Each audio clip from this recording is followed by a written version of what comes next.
Hi, this is Pastor Janet coming to you today from Tulsa, Oklahoma.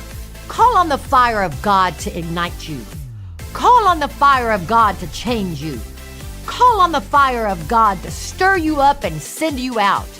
It worked for the early church, and it will work for you. When fire came to sit on the 120 people in the upper room on the day of Pentecost, they became saturated with God until they could sit no longer.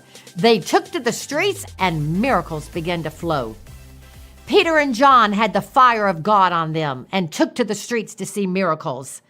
For many years, a crippled man lay by the gate, beautiful, until one day they walked by him and said, "We're going to give you some of what we just got."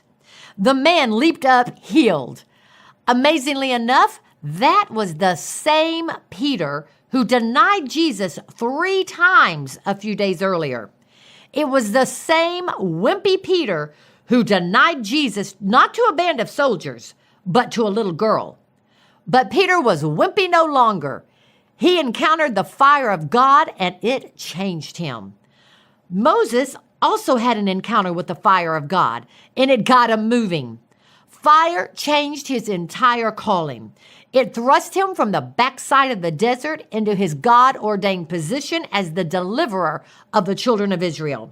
When Elijah had a showdown with the prophets of Baal to establish whose God was real, the fire of God changed a whole nation in a day. The fire of God will also change you and me. But I'm so shy, someone might say. The fire of God will make us bold. The Spirit of the Lord will come upon us and change us into different people. It's not about us. It's all about Him. We're so blessed that it's important to not become selfish with what we have. We need to get off our blessed assurance and take what God has given us to the world. It's time for you to take to the streets with the fire of God in you. Where will you go today? Ask the Holy Ghost for an assignment. Then such as you have, give. I'm so glad you tuned in today. If you're interested in a copy of my devotional, The God Life, go to our website, woctulsa.org. Join me again tomorrow as we find out more of how to live beyond the ordinary.